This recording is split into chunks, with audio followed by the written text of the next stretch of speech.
rhyme, my mind like it's an access. Sometimes I'm like Miss Hill. What is going on, everybody? Welcome to Artists Like Us, first podcast in person here for the year. Very excited about that. Today we have a special guest. This gentleman I met one of the gigs in Long Beach, which is funny because it's the first time I performed in Long Beach, and I lived out there for like over 10 years. But saw this, this gentleman just kill it, and excited just to kind of hear about his origin story. But ICARA Music, how you doing, man? Oh, doing good, bro. Doing good. Chilling. I forgot about that show in Long Beach at the cafe, right? Yeah, that's right.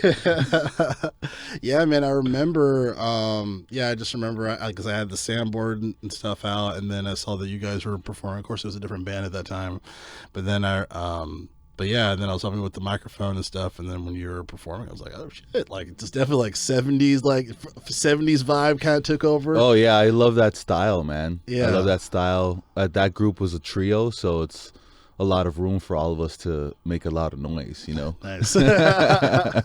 Nice, and then just like amazing solos, just really great tone and vibe. I was just like, man, like this guy's been doing it for a bit. I appreciate you. Getting together with the right people just makes everything easy. Yeah. Yeah. You already know with as a guitarist, when you have a drummer and a bassist that can lay it down, right? You can do no wrong. Yeah. You can do no wrong. I feel like without that, we really don't have the space to do what we want to do, and 9 times out of 10 you hear a great guitarist and a great solo, it's because he has an amazing band playing with him, right? Right, especially if it's a trio, because you're both the bassist and the drummer have to just make so much sound. Exactly. Yeah, the rhythm really has to lock in, because they always say like when it comes to a band, you know how good the band is when you know how good like the drummer is and the bassist is. Oh, for sure, especially that drummer, man. Yeah, you need the drummer hitting that motherfucking shit, dude. Seriously, I don't like it when drummers be tickling they shit, dog. I need them to fucking to hit that, dog. Yeah, dude. When you played over at the State Social House, I was tripped out because at the State Social House in Hollywood, the drummer has to use an electronic kit, right? In case you guys don't know, right? And I've never seen that before. Really? I've never seen that before, where a venue is making the acts and the drummers use an electronic kit, right? I've seen plenty of drummers where that's their preference, right? And I chopped it up with your drummer briefly before you guys played, and he was like, I've never done this before. Yeah, it's like, I have to use electronic kit? What the fuck is going on here? Yeah, but it was nice though. The sound man dialed it in. He did. And I it's funny because at that show when I saw you, I was like, man, I feel like I want to play here too. And it was a different sound man, and when I played there, bro, their sound system was like going through shit. Really? Oh, yes. When I played there, they didn't have all that sound that was like on the walls and stuff. They did not have that. They had us playing out of a single speaker, bro. Oh, Jesus. That was on the ground. That's ridiculous. Yes. That is ridiculous. Oh my God. Because State Social House has nice sound. Yeah. It's a good room, There's a bunch of speakers on the walls. But no, when I played there, they were going through something, and I played it out of a single speaker. That was on the ground next to me. Oh my God. Damn. So you were DI into it? No monitors. Oh my God. Jeez. No monitors. Because ICARA, when I first met Jay, was with my old band, but ICARA at that time was performing to tracks with a dancer and a percussionist. So we're playing the tracks. The vocals are coming out of the speaker as well. Yeah. And it's all coming out of this one speaker. Oh my God. And he couldn't, and the sound man there couldn't. It was coming out stereo, but only one of the sides was coming out of that speaker. Oh my God. So we had to decide, okay, well, if only one side's gonna come out, let it be the side with the bass and drums. Fuck. Yo, my goodness. Yo, that was our first show. crazy. That was ICARA's first show. Ikara, I'm sorry. Yeah, I yeah. pronounced it. Oh, no worries. There's all man. sorts of ways to pronounce it. Man, jeez Louise. I hope you didn't have to pay a deposit for that because I'd already be like, that's some bullshit. No, I didn't. Oh, okay. I hit up their promoter and I was just like, hey, I'm trying to play a show and Yeah. just give me a day and a slot where I don't have to pay for it because Right. Right. in case you don't know, on Sunset Boulevard, all those venues are just like you have to put down a deposit, you have to do pay to play, Yeah. and most of them have no like traffic. Right. Right. That's what's crazy to me is that a lot of these venues, the only people that go inside the venue are the people who are people who to see the bands that are playing that night. Right.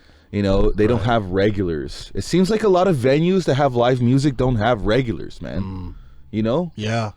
Yeah. Yeah. Live music's really different now, man. And then obviously, like, too, there's some venues where it's like, oh, you got to bring like 25 people or some shit like that. You know? So you got to do that promoting nonsense on the other side of it. You have to sell tickets or whatever. I don't mind promoting at all.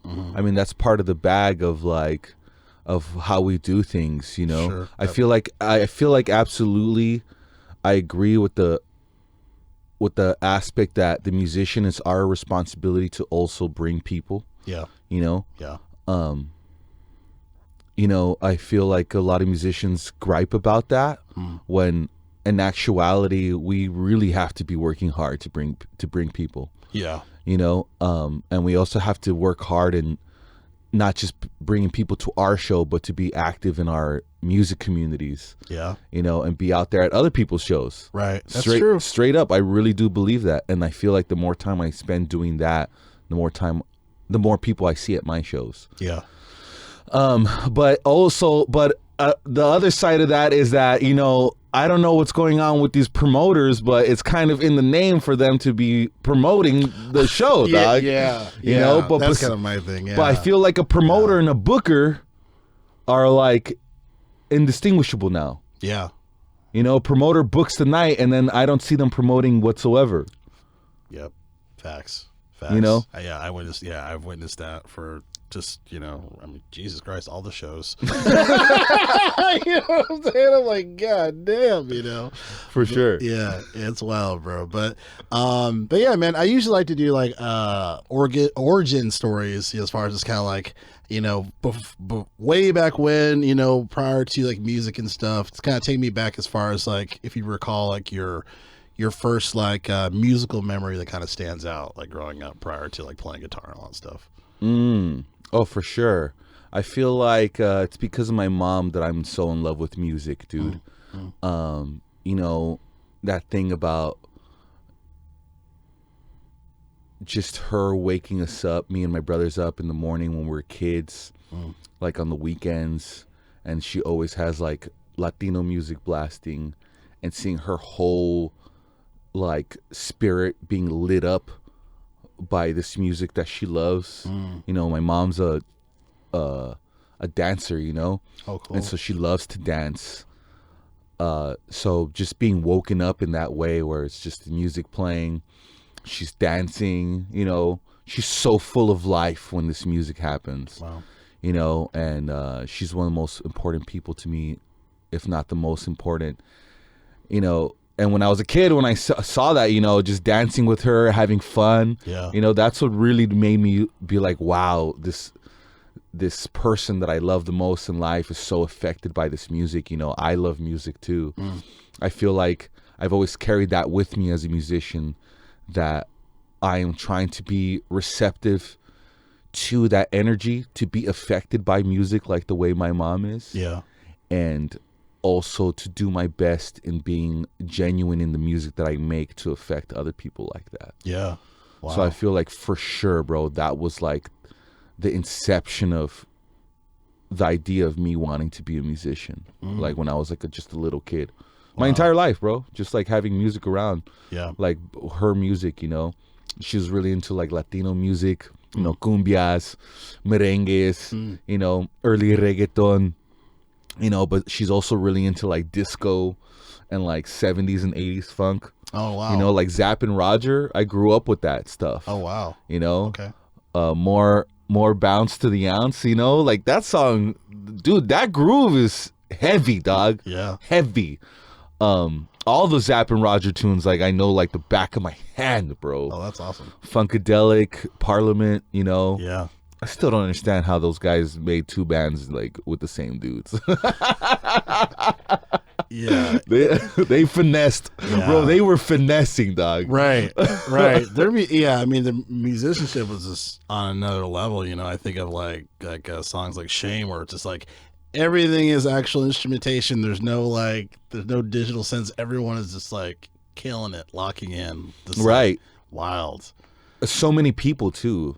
So many Yeah. people. I really admire that about like big bands. Oh yeah. That's a grip of foos to be getting Right. locked in, bro. Right. And then like being like the mixer, like mixing all of that, where like Oh, it God. makes sense. Like holy crap, you know. Yeah. Just a bigger appreciation for it, you know, at that time, I would imagine. But when did you pick up the guitar? When was that? I picked up the guitar when I was in high school. And I didn't know how to play anything on it for a very long time.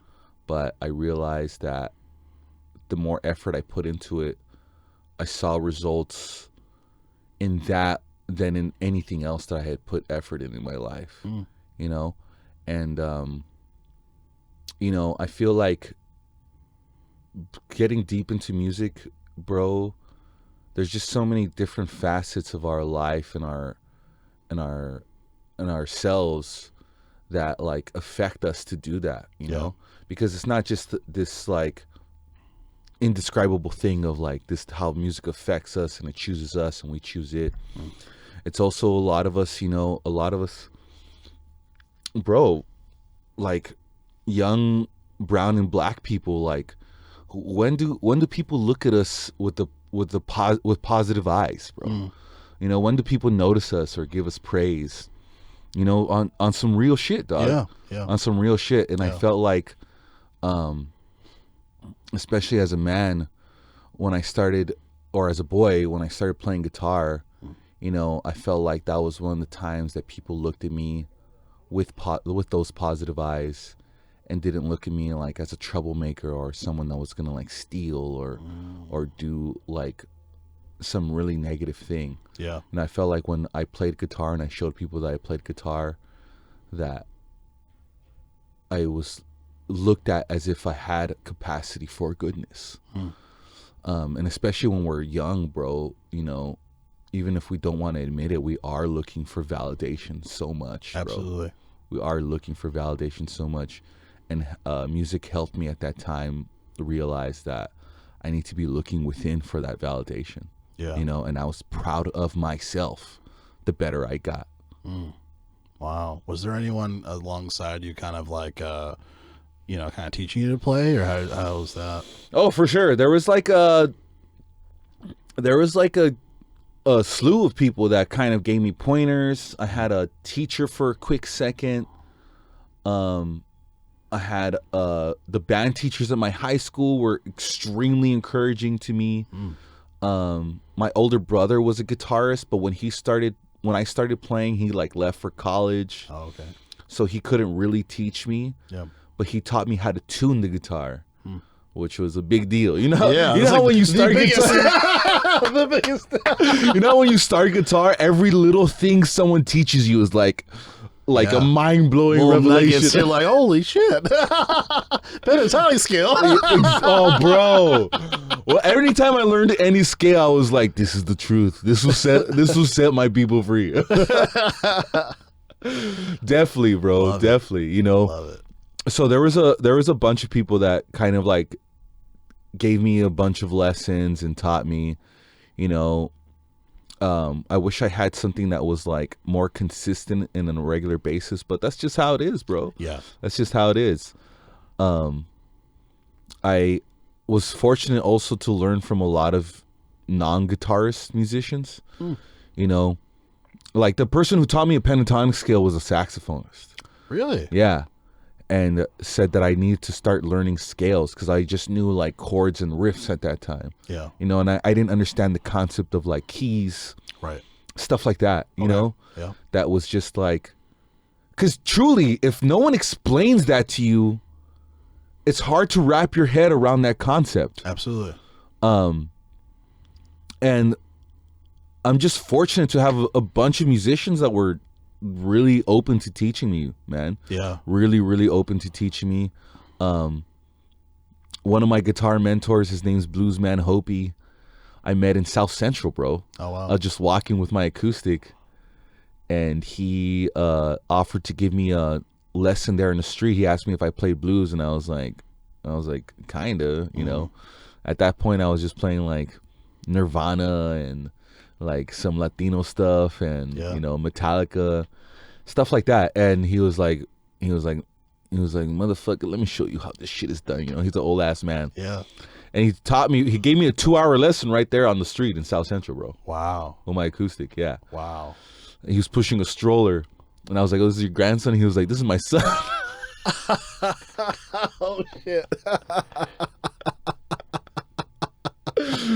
I was like, "What the fuck?" Yeah. Like, can you still teach me? I was like, "Damn!" I was like, "This was really living that blues life." Right. He gave me his number. I just gotta finish the story. He gave me his number. He's like, "Hit me up, man. Let's hang out. Let's connect and jam." And I was a shy youngster, and I didn't hit him up until months later. Except when I called that number, a woman answered. She was like, "Hello," and I was like, "Hello, can I speak to a Bluesman Hopi, please?" And she was like, "Bluesman Hopi." She was like, "I'm looking for him too. So when you find him, tell him to call me." Oh shit. Dude, that is wild. He was really living that blues life, bro. Wow. He's like Robert Johnson in South Central. That's Oh wild. my God, bro. And so I was like, okay, thank you. That's amazing. And then I ended up meeting up with him years later. I didn't talk to him for years, bro. Oh shit. I didn't talk to him in years. But that 2-hour lesson though, he gave me really like was one of the turning points of my playing, bro. Yeah. Seriously. Yeah. Because even though he didn't describe it that way, he was like, you know, basically one of his lessons was like, even if you know the scale, think melodically, like a line you would sing with your mouth. That's great advice. That's great advice. And he didn't put this in these words either, but essentially he was like, everything you play can be chromatic. You know, every little thing can be like a chromatic thing. Yeah. You know?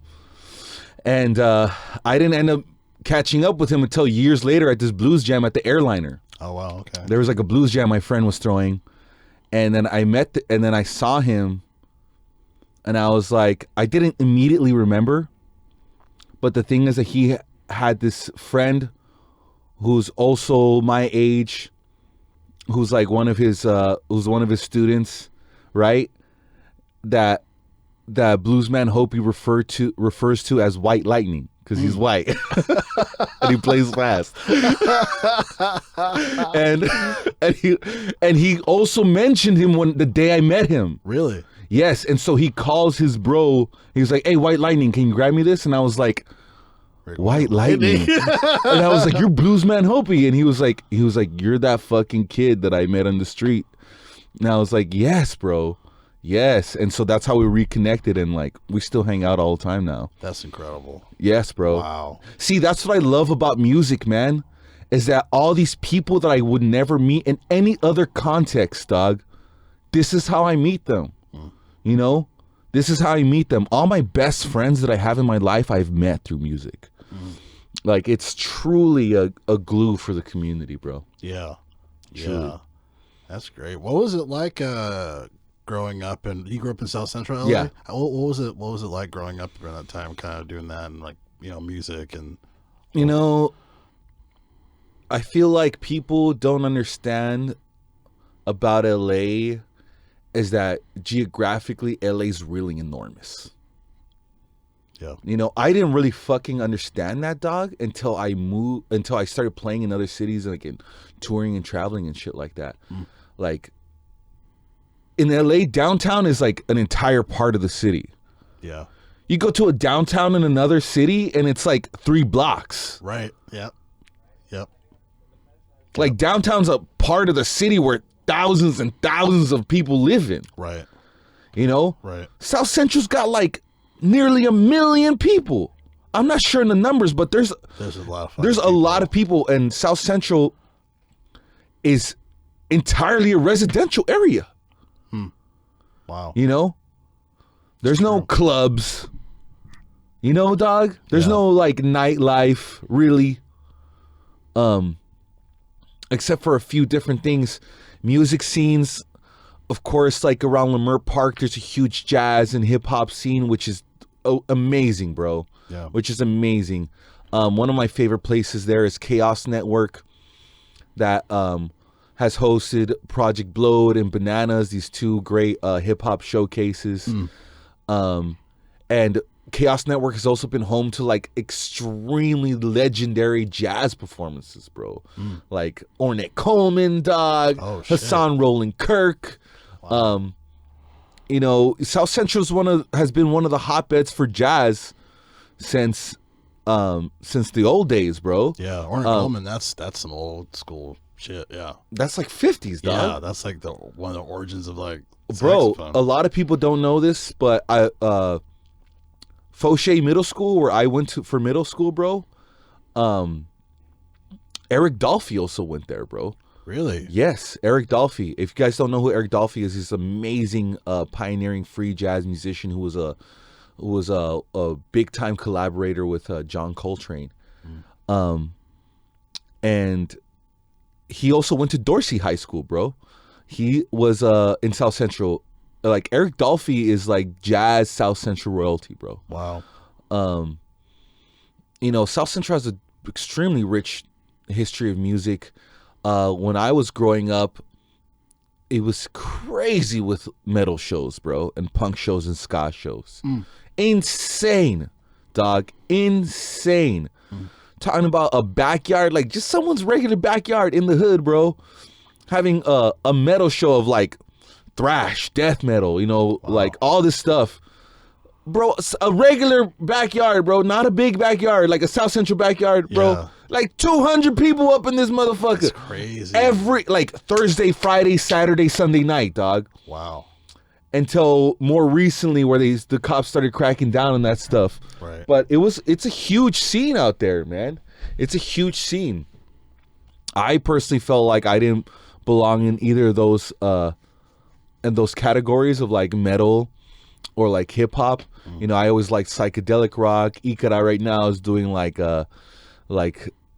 Latino rock with Afrobeat. You know what I mean? Yeah. But I'm just a Hendrix guy, so I just put that in like everywhere. You know, I know you're a fucking Hendrix guy too. I already seen you play, bro. I already seen you play, dog. Yes, sir. Yes, sir. No, man. No, yeah. I appreciate you doing that footage too at the State Social. Yeah. Hendrix was obviously a huge inspiration for me. John Frusciante was a huge one too, as far as you talk about the melodies. For sure. I learned a lot of melody playing from him. He's one of my favorite, guitar as far as like playing solos and stuff. I love his playing, bro. Even though I feel like personally I'm not influenced by him, I have listened to his jams like so many times. Nice. His playing with the Chili Peppers is incredible, It's bro. wild. Just his ability to get so heavy, Yeah. and then go on the complete flip side of that. You know, the flip side of that I'm thinking is like a song like Scar Tissue. You know, what beautiful, like the guitar's clean on that song. Yeah. That's crazy. Yeah. The guitar's clean, playing those beautiful rhythm parts. And then the solos are also clean. Yeah. Yeah. So when I was hearing these tones, I'm just like, whoa, like this sounds like okay. Like I definitely was like a mental note, you know, like what is it? By the way, that's my favorite RHCP record. Bro, that's a great song. Yeah. That's a great song. Great song. Yeah, great song. Great tones on that. You know, the way they play together, Flea and John. Yeah. Is so like intuitive. Yeah. You know, the way that they'll make a chord progression by each of them just playing a single note. Right. You know, that's like in the same chord. Right. That's so cool, bro. Wild. It's so cool. It's just a testament to how like closely they work together, man. Absolutely. For real. Also, why am I forgetting their drummer's name, bro? Oh, Chad Smith? Chad Smith. Yeah. Dude, that fool is unsung. He's a monster. Yeah. Dog. Yeah. What? Yeah, he's a monster. Yeah. He's beast, bro. Yeah. He's beast. I love the way he plays, man. Yeah. I love the way he plays. That band is bad, bro. That band is bad, dog. That autobiography, or Anthony Kiedis wrote it. He was talking about how like there were so many drummers that couldn't keep up with Flea, and when Chad was playing with him, he was like one of the only people that like out of a slew of drummers, or just could keep up with his rhythm, his pacing, and everything, just like crazy, and then complimenting everything he's doing, like Right. yeah, Right, bro. You know, I feel like they really got the magic ensemble. You know, sometimes it's hard to do that. Assembling the team is the hardest single part of being in a band, in my opinion. absolutely. You know, Absolutely. How'd you so you have is it two additional people for ICARA right now? Because I know there's the dancer. I know she's also sings too, right? Avarian is an amazing singer songwriter, bro. Awesome. Who just who released an album last year, a few months ago, and is working on her second album. Oh, fantastic. Right now, she's taking a hiatus from ICARA to work on her second album. Oh, cool. And right now, ICARA is transitioning into being a full band. Oh, wow. Because I feel like I like playing to tracks, and if I ever have to, or if I ever travel and I'm somewhere, I have the tracks to perform. Right. But I'm tired of performing with tracks, bro. I'm really tired. I just wanted to do that because I didn't want to get the ensemble going. You know, I wrote this music and recorded it. Like, I didn't want to wait to rehearse with people. I just wanted to start playing shows and getting ICARA some sort of like notoriety in that way. Yeah. Fortunately, Varian was such a integral part of that. You know, the drama that she adds with her dance is incredible. The fact that she's so talented at that as a dancer, and then doing her solo project as a singer, as a songwriter, she's just one of the most talented people I know, bro. Wow. So much thanks to her for sure. And my other bandmate is Mo, who's a super talented percussionist. He could play it all. He could play darbuka, congas, timbales. Wow. You know, he's just a all around super musician. And right now we've added a drummer, a bassist, and a keyboardist who also sing back up with me. And we have another dancer that's going to be working with us right now. So the ensemble started small, as with just Varian and myself. Yeah. And at this point, bro, I'm just tired of playing with tracks, man. Yeah. I'm tired of doing the same song, and I have no choice but to do it the same way every time. Yeah. I'm not enjoying that. You know what I mean? Yeah. I'm not enjoying that, although I enjoy playing the songs and I have a great time. I feel like I need to have space to be loose. Yeah. You know? Wow. Space to be loose, to like add a jam section, you know. And also the thing about performing to tracks is that if I want to play new songs, I gotta go into the studio and like work with the producer and shit, right, and like build this whole fucking track, mix that shit, get the master performance version, yep, you know, get the version without lead guitar and without right, vocals, you know, like right, pay the guy, you know, yeah, like yeah. With a band, it's like, this is an E minor to a D major, bro. Let's play go. this shit. Yeah, play this shit. Right. Right. You know, yeah, it's difficult, bro, to perform to tracks. It makes me have a newfound respect for like MCs and shit. Yeah. It's like, damn, unless you guys just get whatever track, you guys have to go into the studio to like make some shit to like perform a new song. Absolutely. That's a lot of shit, dog. That is a lot. That is a lot. How do you as far as for those are you working on new music too for ICARA? Because I know adding a keyboards and stuff, like I'm sure they're probably kind of taking from, you know, what you recorded. Oh, for sure. Right now we're gonna get some rehearsals in, and get some of the new material that I've written. Nice. And then I'm gonna go in and record another EP and have something out hopefully by May or June. Oh, awesome. Because playing to tracks and producing the record was dope, but I want to record as a band. Okay. You know, I really, really do want to record as a band. That's where I feel most comfortable. That's where I feel most confident and powerful.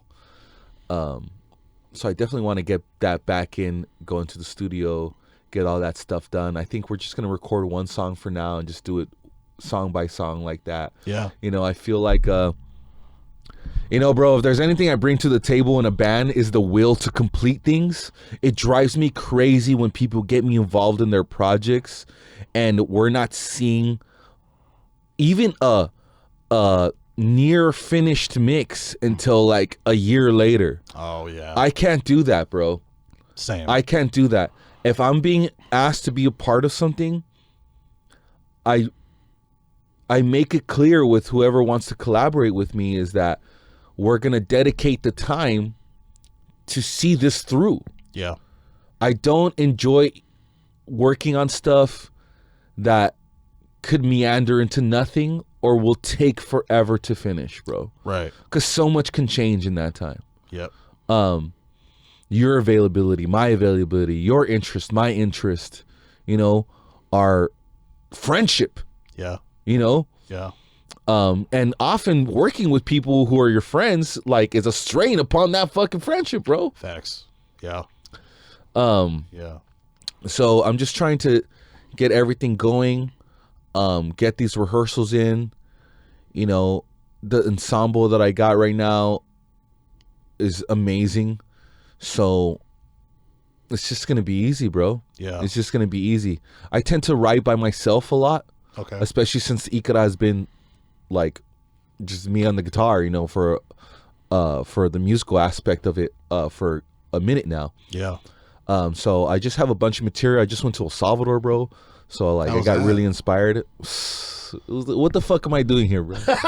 You're like, yeah. What the fuck am I doing in LA? That's how I felt about over there. Wow. Hottest place I've ever stepped foot in. Really? Yeah, dog. At night it's like 85 degrees. Whoa. And I went in December, right? The beginning of December. And everyone I'm talking to out there, they're like, oh man, it's so fresh and this is the fresh, cool part of the year. And I'm like, what the fuck? Right. It's like, what? During the daytime, it's scalding hot, though. Jeez. Yeah. Wow. Amazing, though. Yeah. Like paradise, bro. Wow. And my family out there is not in like the capital at all. They're in this port town. So I got to just be like in this port town next to the water. You know, I came like the right time of the year where there's like these festivals going on in the town. So it's fucking nice, bro. Wow. Also, Salvador has like dozens and dozens of dormant active volcanoes, bro. Oh shit. So it's like got to go look around, you know, and see a really beautiful aspect of the land and the people out there. I feel like because of Salvadorians and our existence here in Los Angeles, like our existence here is completely tied into the negative aspects of that region, which is why we're here, right? Which is why my dad came here, to escape a war, you know, to escape extreme poverty, you know, because El Salvador existed under a dictatorship for decades and decades. And, you know, that's why a lot of Central Americans exist in South Central, bro. Because of the immigrants coming to LA and not being welcome in East LA and the more Mexican parts of the city. So they go to South Central, where the rent's cheapest in the entire city. Yeah. You know? So that's why there are so many Central Americans that grew up there in like the fucking 2000s, you know? Yeah. Because of this very reason. So it was amazing to go out there to El Salvador and just be like free of all those things in terms of like my perception of it. You know, a lot of times when El Salvador gets brought up, like these things get brought up. So it was nice to just go and experience like some real beauty, not be in some tourist area, you know, be there with my family who are amazing, beautiful people, and see like this idyllic nature spots that were that blew me away, bro. Yeah. That really shocked me with its beauty. Because my family knew all the spots where like we'd go to a beach, bro, a pristine, amazing, unbelievably beautiful beach. Yeah. No one was there except for me and my family, dog. Oh wow. I went to this lagoon where one of my uncles whom I've never met works as a fisherman. Right? He took us in his boat, in his it wasn't even a real like paddle, bro. You know? Yeah. And no one was there. No one was there. Like this amazing lagoon. It's a jungle, you know, El Salvador's jungle. Yeah. And no one was there, bro. So I'm really inspired right now. I wrote a lot of stuff about my experience out there. Awesome. So I'm ready to go back into the studio, bro. Pronto. I'm really ready to go back into the studio. That's great. What does ICARA mean to you? Man, you know, ICARA is a native word that I'm really debating if I want to say the meaning right now, because the meaning, I don't want anyone to learn about the meaning unless it's being expressed through the meaning. Okay. So that's why I think I will decline to say it, but I will express it to you in after the podcast is done. But because explaining to you what ICARA means, that word, because it means a concept, would be using the ICARA. And I only want to express to people what ICARA means using that ICARA. And if they see it on a digital format, they're prevented from learning about ICARA through the ICARA. Yeah. If that makes sense. So you kind of want that experience to be kind of almost like people can see it in a live performance, as far as like this is what ICARA is, or when I explain it to you, it'll make sense. Okay. When I explain it to you, it'll make sense. It's because me speaking and explaining the meaning of ICARA to you is using the ICARA. Is using the ICARA, the concept that ICARA, the word represents. Okay. But if someone learns about the meaning behind that word through a digital format watching it, they don't get to learn about ICARA through the ICARA, if that makes sense. Okay. So, okay. No, that is interesting. That is interesting. I mean, obviously there's a power and a incredible importance to it. So Oh, for sure, bro. I wanted to name the group after something that was really important to me. The name comes from a Quechua, a word from no, I'm so sorry. It comes from a Shuar word from one of my mentors, who is a super powerful activist and human being. His soul is so powerful, from the Amazon, from Ecuador. And he taught me what the ICARA is. And so I asked him if I had his permission to name the band that. I'm also indigenous from the Lenca tribe, and my mom's tribe. My dad's tribe is Lenca. My mom's tribe is the Teaponaje from Mexico. I'm both Mexican and Salvadorian.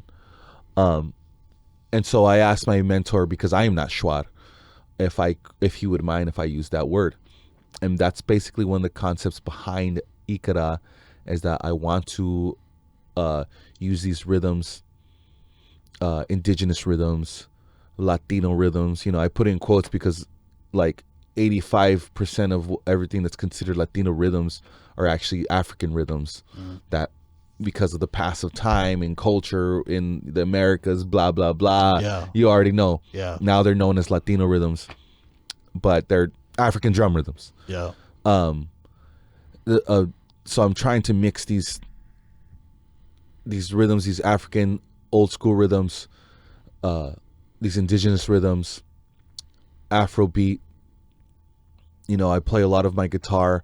A lot of lines I play are like what a lot of flute players in indigenous music would play. You know, because a lot of those flutes are pentatonic, bro. They're built pentatonically. Yeah, I was recognizing some of those, like either from Te Extraño. Yeah, that main line. I was like, oh, that's very. Oh, bro, yeah, dude, all that stuff, yeah. like those Andean flute players from what they call folk music. I kind of hate that word, bro. Yeah. But it's trying to just like a mix between all these different things, and of course Hendrix. I'm like a big Hendrix head. I'm a big Santana head. You know, I love those guys. I'm thinking about just like mixing in like a reggaeton beat with like a sick blues riff. You know, those are the kind of things that I like to do. Yeah. And the vocal style is somewhere in between, like, you know, rock en español with like Howlin' Wolf or something like that. Ooh. You know, I'm a big 50s blues guy, bro. That's powerful. Yes, bro. Okay. That's my shit. Wow.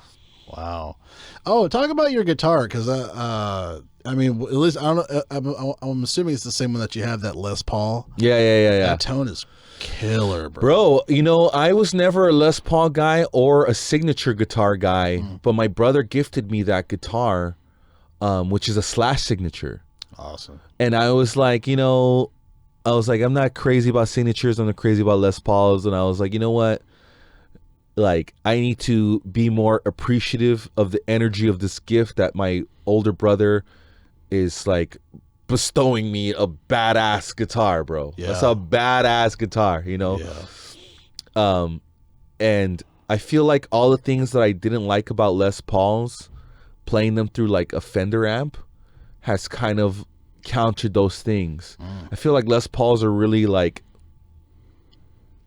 bassy and MIDI. Yeah. You know, but Fender amps are so bright. Right. Which gives me the ability to play this Les Paul, to play a dope solo. You know, that's without doubt. Like, playing a solo with the Les Paul is always going to shine through and cut through everything. Yeah. But will it allow me to also then go into a really syncopated Latino rhythm? You know? Yeah. Will it let me do that? And playing it through a Fender it's like gives me the ability to do that, bro. Yeah. Which I have just fallen in love with that guitar.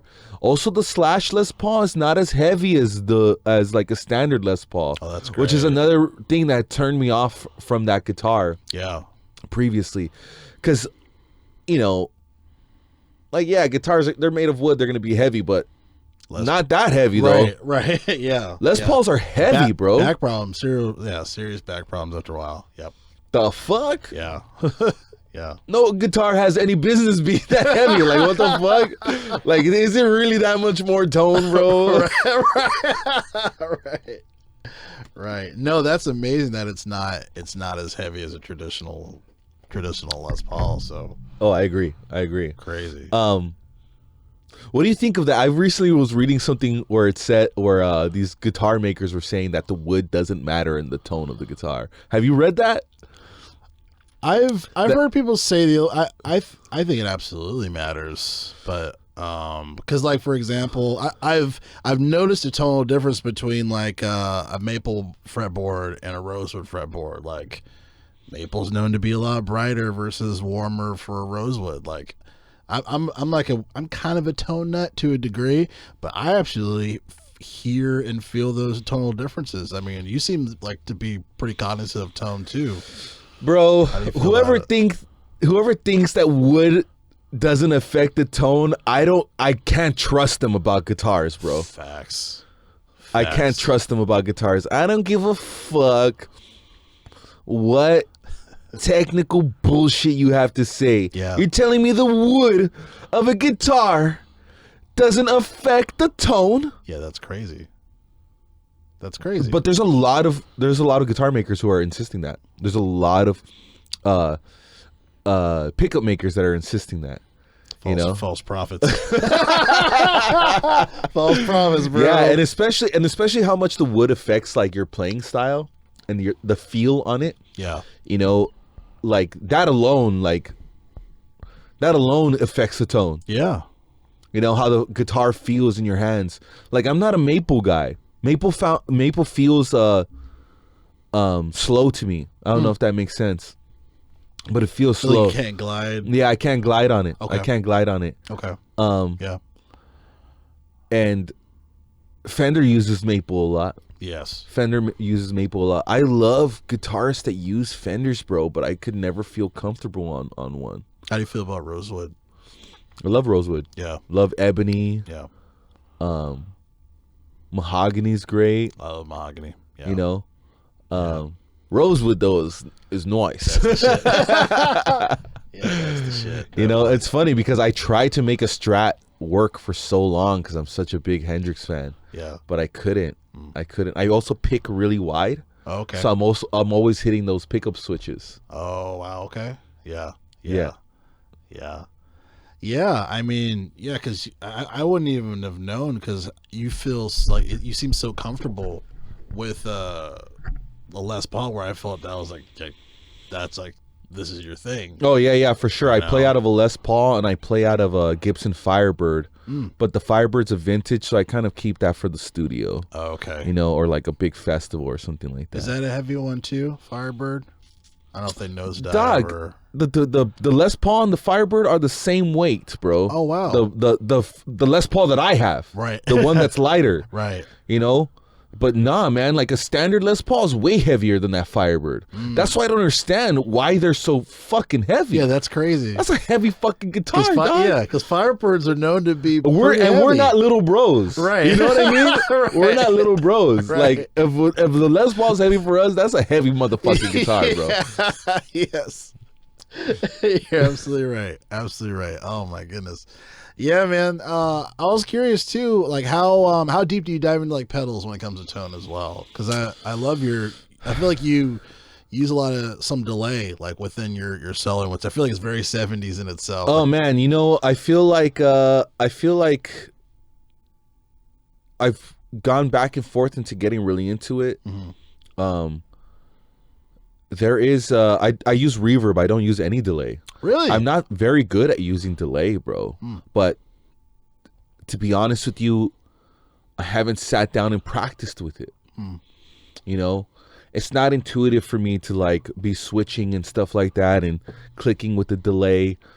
So I need to sit down and practice with that because I do want to incorporate a delay. I've been thinking about my pedal board a lot. Yeah. Because right now I'm just using a fuzz and a wah. Really? Yeah, I'm just using a fuzz and a wah through my. I have a Fender Hot Rod 3. Oh, okay. And I just use a wah, a Crybaby, and this Fairfield circuitry fuzz. Oh wow. Okay. And I just cranked the shit out of the reverb. My reverb tank was broken for a little while, bro. I was so sad, bro. Oh, man. I was so sad, and not the reverb tank, but the fucking the motherfucking one of the cables was completely fucked in my amp. Oh shit. And it's like, you know, it goes deep into the shit of the amp, so I couldn't fix it myself. Oh wow. So I had to go take it somewhere. And I had to use I used this MXR reverb pedal for a little while. Yeah. And I was like, this has served me well, but I miss the springs, bro. I love the concept that the reverb of the guitar is coming from this little box that has these springs in it. Yep. And it's the springs like fucking wiggling around that's creating this sound that I love. Yeah. Reverb, bro, if I could reverberate everything in my life, I would just be in paradise, bro. If I could eat reverb, bro, I'd be feasting every night. I love reverb. I'm a plate reverb guy. Oh, really? I love plate reverb. Oh, plate reverb's dope. Yeah. I love the bite that it has, you know what I mean, while still being smooth, you know? Yeah. I'm definitely a spring guy. Nice. I love the crash that it makes, you know? Yeah. And that if you really crank that, it can like distort. Yeah. I love that. Yeah. I love that. Strat tones on spring reverb is like heavenly too. Do you know how many times I've got into it with like producers Like, just use the string. Like, no, I can't. It's like we'll add the reverb in post, and it's like, oh, it's like no. It's like, no, bro. I need it. No. Yeah. I know what you're gonna do. You're gonna tell me that, and then when I hear the final product later, you're not gonna put almost any reverb on it. Right. Or too much. You're like, what the fuck is this? Oh, you bro, know? there's not such a thing as too much. For me, I feel like I've never had the problem where they put too much because they like, don't. cool. They don't put enough, bro. They don't put enough. Man. And I have an issue sometimes. Well, if I'm getting hired, I don't give a fuck. Yeah. This is your song. You know what I mean? Like, you put the guitar tone how you want that, man. Yeah. But if I'm working on my own stuff, it's like, dude, I don't want to let you control the reverb. Like, I want us to find the reverb right now. And also the digital reverb doesn't sound as good as a spring reverb to me. You know? Yeah. It makes it. Yeah. There's definitely a difference. You know, There is a for difference, although I do love the reverb of like a Valhalla plugin or whatever. You know, that's the one I've seen everyone use. Oh, really? Okay. Valhalla, yeah. So I don't mind that at all if it's like I'm doing session work or I'm collaborating with someone else on their project. But if it's my stuff, bro, like I need that shit washed out. Like when you listen to like an old Led Zeppelin record and they take a solo, dude, that shit's caked in reverb. Oh yeah. You know, and a producer will be like, "Oh, I love that shit." And if you try to cake your solo in the same way, they're like, "It's too much reverb." And it's like, dog, right? This track that you love by Zeppelin, they just turned up the fucking guitar no matter how reverbed it was, you know, like. And they just accepted that it's gonna fucking muddy up the tone and that frequency that you don't want fucking muddied up, you know? Yeah. Like you listen to Dick Dale's entire discography, bro. Yeah. Is like washed out in reverb on his guitar, Right. bro. Godfather of surf guitar. He's bad, bro. I love the way he plays. He's incredible. I love the way he plays. Yeah. With his like did you hear about his thing where he uses like ultra thick gauge strings? Really? Like 13s or something? Like 15, 16s. Whoa. Because he doesn't bend the strings. He's always speed picking. That makes sense. He never ever bends the strings. He's never playing a chord, bro. That's true. Yeah. You know? Yeah. But he never bends the strings. He's only speed picking, tremolo picking. Wow. Like what gauge do you use? I used to do 10s, but I'm now like 9.5. I just put some 9.5s on my guitar because of a suggestion from a friend. Oh, okay. Yeah. Okay. I always use 10s. Nice. There was a while where I was using 13s. Oh shit. And I was like, yeah, I'm gonna do this. I'm gonna play the shit out of this. Yeah. But then I read this interview with BB King where someone asks him his gauge strings. Dude, BB King uses banjo strings. Really? Or he uses 7s or 8s. Oh wow. I was like, what the fuck? And he stays in tune? That's wild. Because like, yeah, the thin air is hard as to kind of keep it in tune there. Wow. That's wild. I know that. Bro, I didn't understand. He uses such light strings. Yeah. Those are thin ass fucking strings. 7s or 8s, dog? 7s or 8. Yeah. Yeah. So I was like, oh, okay. The gauge doesn't matter in the tone whatsoever. So I was like, I'm gonna stop punishing myself and go back to 10s. There's a guy, or he's actually in a band called the Matson 2, and his brother, they're like almost like biological twins, but he has this Strat and he uses half wound strings because he was listening to like one of like some Russian artist and he had a Strat, but he used like half wounds. So, Half wounds? yeah. So What like, does that mean? So half wounds, like round wounds, usually give like a bright sound, but when it comes to like a regular guitar string is a wound.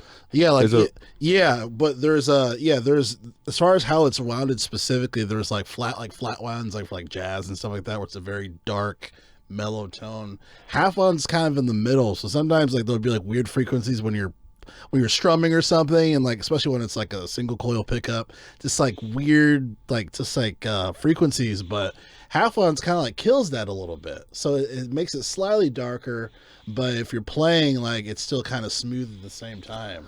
I know a lot of bassists prefer flat wounds Yeah. because it's less stress on their fingers. Yeah. For sure. Yeah. I do not like the feel of flat wounds. Really? Because I feel like I don't know where I'm at. I feel like the grit of the friction of the strings helps me figure out where I am the guitar. You know what I mean? Okay. Yeah. And I'm just used to that feel. Yeah. I'm just used to that feel. I'm not a flat wound guy. I mean, I have nothing against it, but I feel like I don't cut through. You know, like sonically, like if I'm on a flat wound, I feel like it's just too dark of a sound. you know, man, I've never tried to listen to the difference. I never tried to listen to the difference. Yeah. And if a guitarist I was listening to had a flat wounds, I never noticed. Oh wow. You know? Yeah. I could never really see it. Yeah. You know? Bassists use that shit all the time though. Oh yeah. It's a big great. it's a big thing for them to choose between the regulars and the flat wounds. Yeah. And it's true actually. Now that I think about it, and I played friends basses who have flat wounds, it is like a more rounder sound, huh? Yeah, it's like thumping, but it's really warm, very smooth. Yeah. It makes me think of like old bass tones, like from the 60s and 70s. Yeah, Funk Brothers and all that Yeah, shit. yeah, bro. yeah. Oh. The greatest. Yeah. The greatest bros ever. Yeah, exactly. Yeah. Fuck, Yeah. dude. Those guys could play everything. Literally. Yeah, their musicianship is like, I'm so shocked. Like I was just listening to What's Going On by Marvin Gaye the other day, right? Classic. And it's like the first half of it they played the whole way through, like the music part of it. Like, what the fuck? Crazy. That's crazy. Wow. That's crazy, bro. Yeah. Yeah, I feel like there's certain things, like the level of musicianship back in the day. It's like, I'm not saying it doesn't exist today. I'm just saying it's not as common today because we have so many shortcuts. Yeah. That we don't need that skill set anymore. You know? Yeah. You're preaching, man. I agree with you 100%. Yeah. Yeah. There's this guy, I know we're going to close out here in a bit, but there's this guy on Line, I don't know where the fucking podcast it was, but he was saying how he thought that music was, people aren't having as much fun, like, recording music anymore. And I forgot his reasoning why, but my response to it was like, I just feel like people aren't taking music as seriously as they need to. Like people need to practice. People aren't practicing, so when they record and they don't play right and they're doing it again and again, it's like, yeah, well, practicing your art form comes first, recording should come second. Right, you know, so it's like no one wants to practice anymore. That's why we have a bunch of we have a lot of shortcuts, people punching in a lot. You know, sometimes it's noted, but like there's certain artists where it's like if they don't have a computer from or an engineer, like who are they as an artist? You know? That's real, man. That's so real. I feel like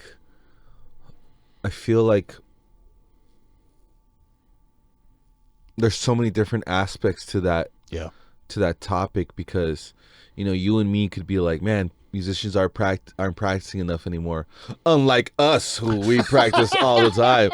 You know, that's true. I feel like there's an aspect of that to feel like we're different. That's a good you know what I mean? Yeah. To feel like we're different, that we are the few musicians who do take it seriously. Yeah. Like we did our 10,000 hours.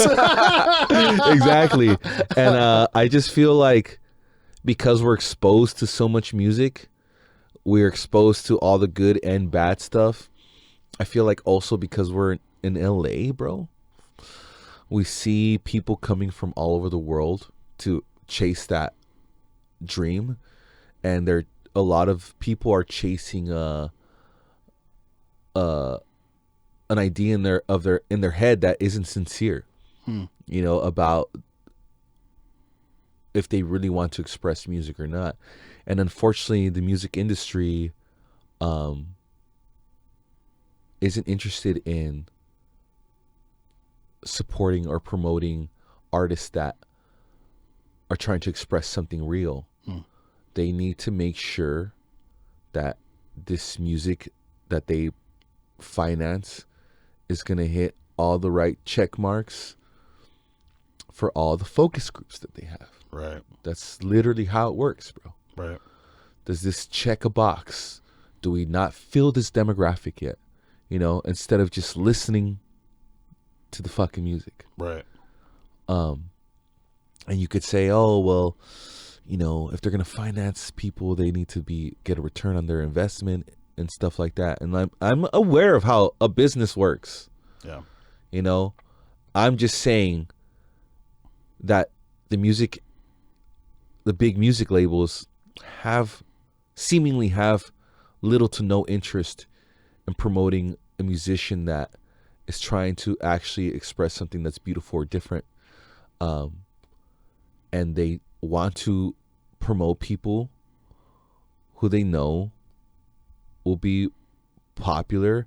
And also, that's another thing, dude. Like, what is popular? A music label will buy the first million copies of their new artist. Yeah.